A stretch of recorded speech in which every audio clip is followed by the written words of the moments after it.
कहने को तो हम 21वीं सदी में जी रहे हैं। बड़ी बड़ी बातें करते हैं, महिलाओं के अधिकारों की बातें करते हैं कि आज हमारी बेटियां आसमान छू रही हैं। बातें करते हैं कि हर फील्ड में आज हमारी बेटियां कंधे से कंधा मिलाकर खड़ी हैं और पुरुषों के साथ बराबरी के साथ चल रही हैं। आज हम बात करते हैं कि हमारे राष्ट्रपति के पद, हमारे जो प्रधानमंत्री के पद पर भी रह चुकी हैं, पायलट भी बन चुकी हैं, खेल में किसी भी फील्ड में बराबर हमारे साथ चल रही हैं।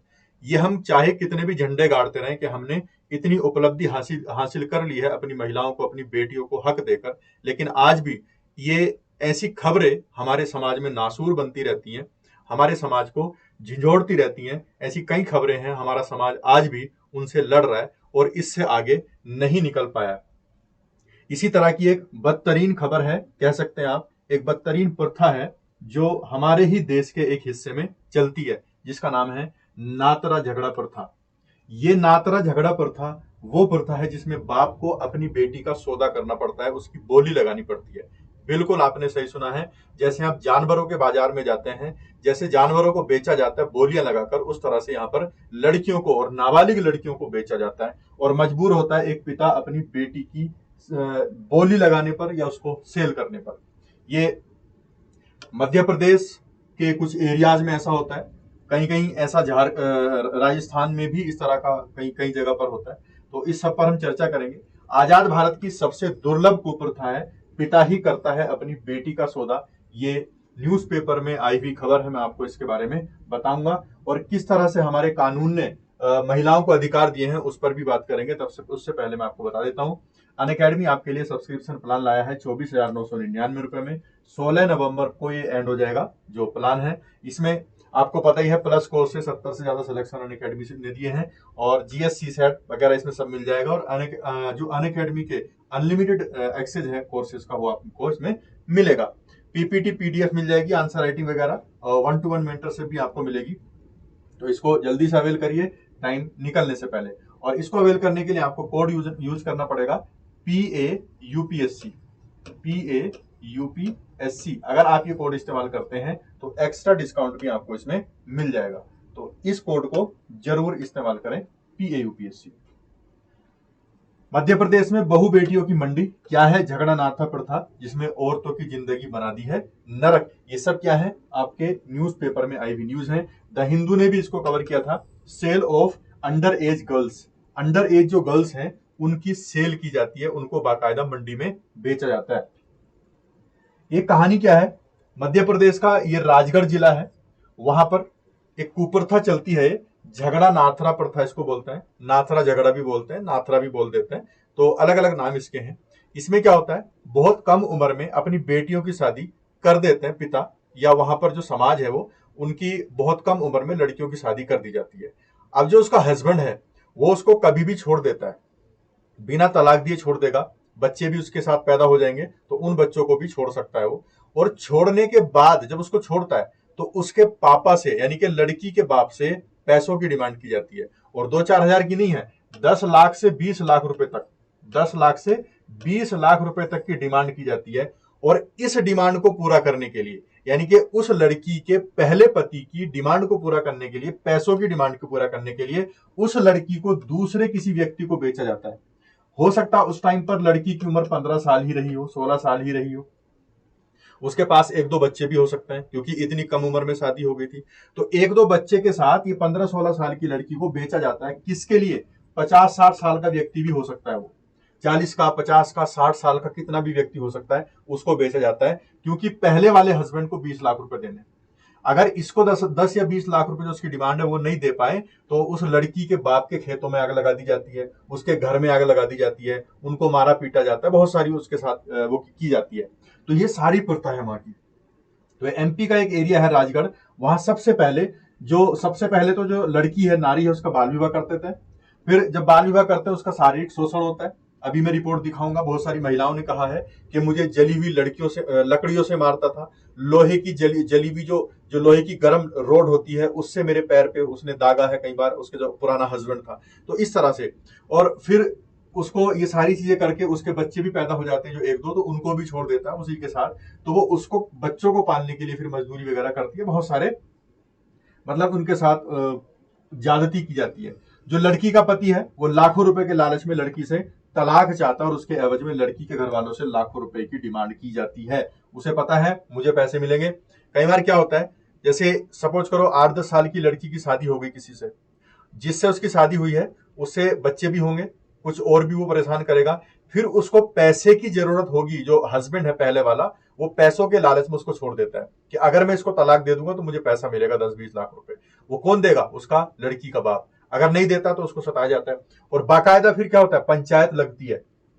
इस सारे चीजों के लिए जुर्माना लगाने के लिए बाकायदा पंचायत लगती है और वो पंचायत डिसाइड करती है कि 10 से 20 लाख रुपए देने, कितने देने। और ये सारा किसको पता है? पुलिस को भी पता है, कानून को सबको पता है, सरकारों को भी पता है, वहां के जो लीडर्स हैं उनको भी पता है, लेकिन फिर भी ये प्रथा चल रही है। लेकिन हम किस पे फोकस करते हैं? मुसलमानों की 3 तलाक पर। वहां पर क्यों फोकस करते हैं? क्योंकि यहां से वोट मिलते हैं। जब हिंदू मुस्लिम करेंगे, जो हमारा मीडिया है, जो राजनीति है, जब वो हिंदू मुस्लिम करेगी तो उसको यहां से वोट मिलता है। लेकिन उनको ये नजर नहीं आता, क्यों? क्योंकि यहां से वोट नहीं मिलता है। ये गरीब लोग हैं, छोटे लोग हैं, यहां से वोट वगैरह का कोई वो नहीं है। मीडिया भी इसको कवर नहीं करता है उतने मतलब उतनी फ्रीक्वेंसी में कवर नहीं करता है। हालांकि ये मीडिया की रिपोर्ट है, लेकिन उतनी फ्रीक्वेंसी में नहीं करता है। तो वहीं की कुछ महिलाओं ने, जो लाल कुर्ती के नाम से एक वो चलाती हैं, एनजीओ कह सकते हैं आप, ये एक वहां का एक आंदोलन है, उन महिलाओं ने खुद ही इसकी जिम्मेदारी उठाई और वो इस पर काम कर रही हैं कि इस प्रथा को खत्म किया जाए। लेकिन वहां की राजनीति ये काम नहीं कर पाई। लड़की अपने पति को नहीं छोड़ना चाहती हो और फिर भी अगर लड़का उसे छोड़ना चाहता है तो बिना कोर्ट में तलाक लिए पति अपनी पत्नी को छोड़ देता है।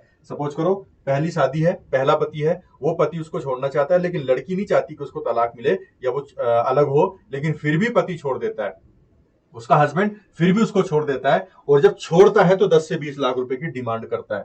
ये एक तरीका है पैसे कमाने का। हस्बैंड पैसे कमा रहा, 10 से 20 लाख रुपए ले रहा और उसका खुद का अफेयर कहीं और चल रहा है। पहली वाइफ को छोड़ दिया, उससे 10 से 20 लाख रुपए ले रहा है और उसका पहले से कहीं अफेयर चल रहा, उससे शादी कर ली, उसको बिना तलाक दिए भी शादी कर लेता है। और ये 10 से 20 लाख रुपए जो है उसको देगा लड़की का बाप, और लड़की के बाप के सामने मजबूरी है, वो 10 से 20 लाख रुपए कहां से लाएगा? तो अपनी ही लड़की की फिर बोली लगाता है 20 लाख रुपए में, 10 लाख रुपए में, जितना पैसा उसको देना है उतने में। अगर निश्चित तारीख पर लड़की के माँ बाप उसको, लड़के वालों को पैसा नहीं दे पाते हैं, तो तारीख पर अगर पैसे नहीं वापस होते हैं तो लड़की जो उस गांव में होती है, लड़की जिस गांव की होती है, उसमें फसल और गांव के घर में आग लगा दी जाती है। ये रिपोर्ट है वहां की, ये असलियत है वहां की, कि लड़की वाले अगर पैसा ना दे पाए, उसकी डिमांड पूरी ना कर पाए, तो लड़की का घर जला दिया जाएगा, लड़की के जो लड़की वाले हैं उनकी फसल जला दी जाएगी, कई बार उनके साथ मारपीट की जाती है। फिर पैसों के लालच में हो जाती है अधेड़ उम्र के व्यक्ति से शादी। ये वही प्रॉब्लम है, जब एक बाप को अपनी बेटी के पुराने हस्बैंड यानी पहले हस्बैंड को 10 से 20 लाख रुपए देने हो, तो उसकी डिमांड पूरी करने के लिए वो अपनी 15-16 साल की लड़की को 50 साल 40 साल के व्यक्ति के साथ शादी तय कर देता है। उससे पैसा डिमांड कर लेता है कि हमें 10 लाख रुपए चाहिए या 20 लाख रुपए चाहिए और हमारी बेटी जो है आपके हो जाएगी। फिर वो लड़की चाहे कितना ही आंसू बहाए, कितना ही रोए, कुछ भी हो, उससे फर्क नहीं पड़ता है, तो वो उसको बेच देता है। अब चाहे वो व्यक्ति कैसा भी हो, उसका मैच हो ना हो, लड़की को पसंद हो ना हो, कोई मतलब नहीं, वो वहां पर चला जाएगा।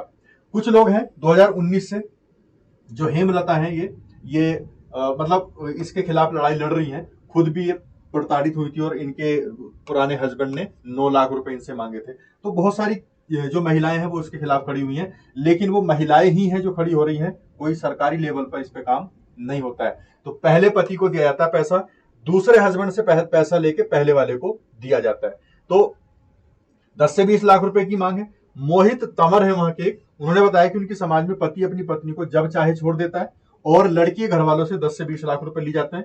पति को पैसे देने के लिए लड़की का दूसरी जगह विवाह किया जाता है, जिसमें नाबालिग उम्र की लड़की 50 साल के बुजुर्ग से भी विवाह दी जाती है, क्योंकि वो बुजुर्ग उस लड़की के ज्यादा से ज्यादा पैसे देता है और वहां पैसे पहले पति को दिए जाते हैं। सिंपल सा तरीका है, पहले हस्बैंड की डिमांड पूरी करने के लिए दूसरे हस्बैंड से पैसा लिया जाता है। दूसरे हस्बैंड की उम्र 50 साल, लड़की की उम्र 16-17 साल, उस पैसे को पहले वाले को ट्रांसफर किया जाएगा। नहीं दे पाते तो उनके साथ ज्यादती होती है। दूसरी पत्नी से शादी करने के बाद पहली छोड़ दी। कई बार ऐसे भी केस हैं, जो हस्बैंड है उसने अपनी पहली पत्नी छोड़ दी, दूसरी शादी कर ली और पहली से डिमांड कर रहा पैसों के, यानी कि एक तरह से जो पैसे हैं वो उनकी इनकम का सोर्स बन गई शादी। कई बार जानलेवा हमला भी हो जाता है। एक महिला ने बताया कि उसके पति ने उनको छोड़ने के लिए कई बार जानलेवा हमला किया। जब पति छोड़ना चाहता है, पत्नी नहीं तलाक लेना चाहती, तो पति क्या करता है, उसके साथ बदतमीजी करता है, उसके साथ ज्यादती करता है, उसको मारता है, पीटता है, उसके साथ बहुत सारी प्रताड़नाएं उसके साथ होती है। गरम सरिया उसके पैर पर जला दिया, मतलब गरम सरिया से उसका पैर जला दिया, लेकिन फिर भी पत्नी की मजबूरी थी कि 3 बच्चे होने के कारण पति के साथ रह रही थी, पुराने पति के साथ जो उससे तलाक लेना चाह रहा था। 3 बच्चे हैं फिर भी रह रही है, पति के जुल्म सहती रही, लेकिन फिर भी पति ने एक दिन बच्चों के साथ मारपीट कर भगा दिया और पति दूसरी पत्नी के साथ अब अपना जीवन व्यतीत कर रहा है। यहाँ महिला बच्चे के साथ अकेले मजदूरी कर गुजारा कर रही है। आप इस चीज की पिक्चर अपने दिमाग में बना के देखिए, कितनी डरावनी पिक्चर बन रही है। एक जरा मूवी, एक फिल्म बना के देखिए अपने दिमाग में, कितनी डरावनी फिल्म बन रही है। आप अगर लड़की हैं, महिलाएं हैं, पुरुष हैं, कोई भी हैं, अपने इस पिक्चर को अपने दिमाग में डाल के देखिए कि कैसा होता होगा। एक व्यक्ति जबरन उससे तलाक लेने के लिए उसको गर्म सरिया से दाग रहा है। एक व्यक्ति खुद, जो उसके बच्चे हैं, बच्चे महिलाएं के नहीं होते, बच्चे तो पुरुष के होते हैं, पुरुष के इन द सेंस उससे डिसाइड होता है, वो साइंस का मुद्दा है, उसमें नहीं जा रहा हूं, लेकिन जो बच्चे पैदा करके वो लड़की को उसके घर से निकाल दे रहा है, अपनी वाइफ को घर से निकाल दे रहा है, वो किस तरह का व्यक्ति होगा जो अपने बच्चों के ऊपर भी तरस नहीं खा रहा है, और वो खुद महिला मजदूरी करके उन बच्चों को पाल रही है और वो दूसरी के साथ आराम से रह रहा है। रामकला तंवर कहती हैं कि उनके समाज में बाल विवाह कर दिया जाता है, जब तक समझ आती है तब तक रिश्ते टूटने की कगार पर आ जाते हैं। 8-10 साल की लड़की की शादी हो गई, जब तक कुछ समझ बनेगी तब तक पहली वाली से तलाक होना स्टार्ट हो जाएगी, और जब तलाक होने की एज आती है तो बाप को उसके पैसे देने पड़ते हैं। लड़की का कोई कसूर नहीं होता, तब भी उसको छोड़ दिया जाता है और बदले में लाखों रुपए देने पड़ते हैं। इस समाज की नारियां ऐसी कुप्रथा से बाहर निकलना चाहती हैं। नारियां तो निकलना चाह रही हैं, लेकिन वहां के पुरुष, वहां की पॉलिटिक्स, वहां का कानून नहीं निकलने देता। पीड़ितों का दे रही है ये संस्था साथ। फिर भी एक संस्था खड़ी हुई है इस प्रथा को रोकने के लिए, लाल चुनर संस्था। जो लाल चुनर संस्था है, इनकी संस्थापक है मोना सुस्तानी। फिर भी कौन आई? औरतें ही औरतें के लिए सामने आई। लाल चुनर संस्थान है, इसकी लाल चुनर संस्था है, इनकी संस्थापक है मोना सुस्तानी। ये बताती है कि झगड़ा नात्रा प्रथा से रोज पीड़ित महिलाएं उनके पास आती हैं और उनके लिए मैं लड़ाई लड़ रही हूं।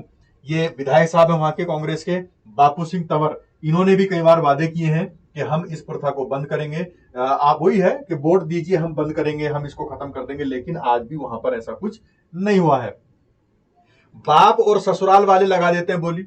बाप को तो मजबूरी में लगानी पड़ रही है, क्योंकि अगर बोली नहीं लगेगी तो पैसा नहीं आएगा। पैसा जरूरी है क्योंकि उसको पहले वाले पति को देना है। पैसा नहीं आया तो समाज वाले खुद बेइज्जत करके उसको निकाल देंगे, उसके घरों में आग लगा दी जाएगी, फसलों में आग लगा दी जाएगी। और ससुराल वालों को तो पैसा चाहिए ही चाहिए, उनको तो बोली लगाने से कोई फर्क पड़ता नहीं है। इस गांव में न जाने ऐसी कितनी बेटियां हैं जिनकी या तो बोली लग गई है या फिर लगने वाली है। ऐसी एक बेटी पढ़ना लिखना चाहती है, लेकिन इसकी किस्मत का फैसला भी मंडी में कर दिया गया। इसका सौदा 18 लाख में तय किया गया है। ये एक कहानी सुना रही है, 18 लाख में सौदा तय हुआ है किसी लड़की का। सोच के देखिए, मेरे गूज बम्स हो रहे हैं जो बॉडी में, इसको आपको पढ़ाते हुए भी। आप सोचिए क्या कंडीशन रहती होगी। बेटियां नहीं बिकना चाहती है, लेकिन इसके ससुराल वालों की वजह से इसके पिता की मजबूरी थी कि इसे मंडी तक ले जाना, या जहां इसकी कीमत 18 लाख रुपए लगा दी जाती है। आप सपोज करिए कि आपने कोई गाय, भैंस, बैल, कुछ भी जानवर, कुत्ता, कुछ भी इस तरह के पाले, और आप उनको, जैसे बकरों की मंडी लगती है, बकरों को बेचने जाता है। एक बाप अपनी बेटी को मंडी में लेके जा रहा, मजबूरी में उसको बेचने के लिए जा रहा, उसके दिल पे क्या बीतती होगी, उसके क्या उस टाइम पे हालात होते होंगे, आप सोच के देखिए। झगड़ा नात्रा प्रथा बन रही है औरतों के लिए नरक।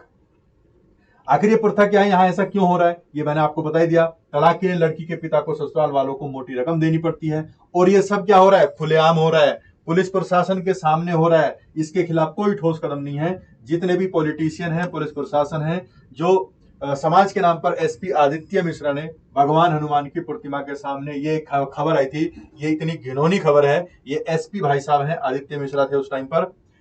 एक व्यक्ति को सजा देने के लिए, मतलब ऐसे केस का पता लग गया एसपी को कि उन्होंने ऐसा किया है, लड़की की बोली लगाई है, तो इन्होंने हनुमान जो भगवान है हिंदू धर्म में, उनके सामने उस व्यक्ति से माफी मंगवाई और छोड़ दिया। बताता हूं आपको ये खबर। बजरंगबली की कसम खिलाकर छोड़ दिया।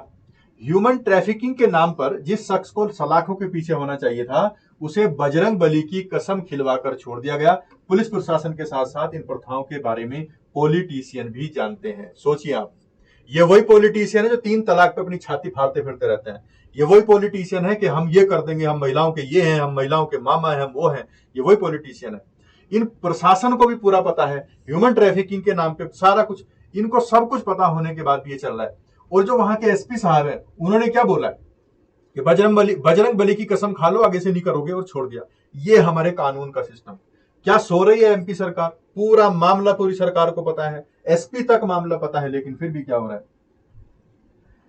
अब ये जो केस आता है, ये पोक्सो एक्ट के अंदर आता है। हमारे जो कॉन्स्टिट्यूशन है, हमारी जो सरकार है, जो केंद्र सरकार कह सकते हैं, उसने एक्ट दिया है पोक्सो एक्ट, लेकिन फिर भी कार्यवाही नहीं हो रही। अगर हम अवेयर हो, अगर वो समाज अवेयर हो जिनके साथ ये ऐसा हो रहा है, जिस समाज में ऐसा हो रहा है, तो शायद कुछ किरण मिल सकती है। तो पोक्सो एक्ट है क्या? ये 14 नवंबर 2012 को लागू हुआ था, जो 1992 में बाल अधिकारों पर संयुक्त राष्ट्र कन्वेंशन के भारत के अनुसमर्थन के परिणाम के बाद आया था। यानी कि बाल अधिकारों पर संयुक्त राष्ट्र का कन्वेंशन हुआ था, उसमें भारत ने उसको समर्थन दिया था और फिर 2012 में एक्ट लाया था। ये बच्चों के यौन शोषण और यौन उत्पीड़न के जो अपराध हैं, उनको संबोधित करना है, जिन्हें या तो विशेष रूप से परिभाषित ना किया गया हो या दंड का प्रावधान जिसमें ना किया गया हो। यानी कि बच्चों का यौन शोषण, तो यहां भी तो बच्चों का यौन शोषण हो रहा है। छोटे छोटी लड़कियों की शादी कर दी जा रही है, तो वो पोक्सो एक्ट में आता है। हमारे पास एक्ट है, इतना मजबूत एक्ट है, लेकिन फिर भी हम उसके खिलाफ नहीं खड़े हो पा रहे हैं।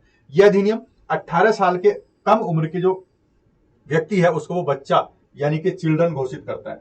आज चिल्ड्रंस डे है, जिस दिन मैं ये आपको बता रहा हूं, जिस दिन मैं आपको पढ़ा रहा हूं, आज चिल्ड्रंस डे है। और हम क्या पढ़ रहे हैं चिल्ड्रंस के बारे में? अभी हम बड़े बड़े स्टेटस लगाएंगे, बड़े बड़े स्टेटमेंट लिखेंगे, बहुत सारी सभाएं होंगी, स्कूल में प्रोग्राम होंगे, बहुत कुछ होगा कि चिल्ड्रंस डे पे ये, चिल्ड्रंस डे पे वो। लेकिन ये हमारा काला सच ये भी है, लेकिन इस पे ध्यान हम नहीं देंगे। 2019 में इसको अधिनियम की समीक्षा की गई और बच्चों के यौन शोषण के मामलों में मृत्युदंड सहित अधिक कठोर दंड का भी प्रावधान किया गया।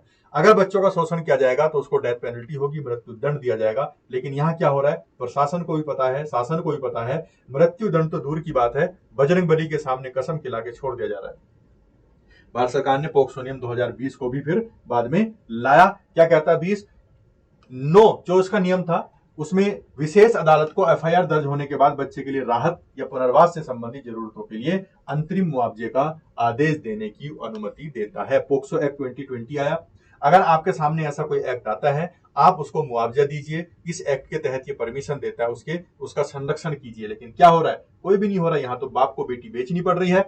पोक्सो के अंदर बाल कल्याण समिति, जिला कानूनी सेवा प्राधिकरण, जिला बाल संरक्षण इकाई या फंड का उपयोग करके उनका भोजन, उनके कपड़े और परिवहन जैसी आवश्यक जरूरतों के लिए तत्काल भुगतान की सिफारिश कर सकती है। किशोर न्याय अधिनियम 2015 के अंतर्गत ये बनाए रखा गया। अब यहाँ भोजन के इंतजाम की बात करता है पोक्सो एक्ट, कपड़ों के इंतजाम की बात करता है, उनके रहने के इंतजाम की बात करता है। लेकिन उधर क्या है, एक छोटी सी लड़की 15-16 साल की उम्र में वो तलाक उसको हो जाती है, उसका पति उसको छोड़ देता है और वो अपने बच्चों को पालने के लिए मजदूरी करती है। यहाँ ये एक्ट है और उधर उनके साथ होने वाली जो कंडीशन है वो आप देख सकते हैं। पोक्सो नियम सीडब्ल्यूसी को जांच और परीक्षण प्रक्रिया के दौरान बच्चे की सहायता के लिए एक सहायक व्यक्ति प्रदान करने का अधिकार देता है। कौन सा सहायक व्यक्ति? कौन मिल रहा है? उसका बाप उसकी सहायता नहीं कर पा रहा है, इतना मजबूर हो गया, वो कहां से सहायक व्यक्ति मिल रहा है? सहायता करने वाले व्यक्ति बच्चों के सर्वोत्तम हितों को सुनिश्चित करने के लिए जिम्मेदार है। कौन सहायता कर रहा है? लेकिन एक्ट में सब कुछ है, हमारे कॉन्स्टिट्यूशन ने, हमारे कानून ने सब कुछ दिया है, लेकिन हम उनको नहीं दे पा रहे। तो ये हमारा एक बड़ा घिनौना सा सच है, जिसको हमारा समाज बड़े आसानी से एक्सेप्ट कर चुका है या और कर रहा है। लेकिन हमारे कानून, जो कानून के लोग हैं, सरकारें, उनके कान पे जूं नहीं रेंग रही है। यूपीएससी का एक बैच स्टार्ट हुआ है 2026 के लिए। इसमें लिबर्टी बैच है इंग्लिश मीडियम के लिए, आरंभ बैच है इंग्लिश के लिए और शिखर बैच है हिंदी मीडियम में। इसमें आपको कॉम्प्रिहेंसिव कंटेंट मिल जाएगा, पूरी तैयारी होगी। 1-to-1 मेंटरशिप भी मिलेगी। कोड मैंने बताया था आपको, PAUPSC। अगर आप कोर्स खरीदना चाहते हैं तो PAUPSC कोड इस्तेमाल करेंगे, आपको एक्स्ट्रा डिस्काउंट भी इसमें मिल जाएगा। तो इस प्रथा के बारे में आपकी क्या राय है? क्या समाज को इस पे काम करना चाहिए कि नहीं? लोगों को तगड़ी सजा होनी चाहिए कि नहीं? कानून को इस पे काम करना चाहिए कि नहीं?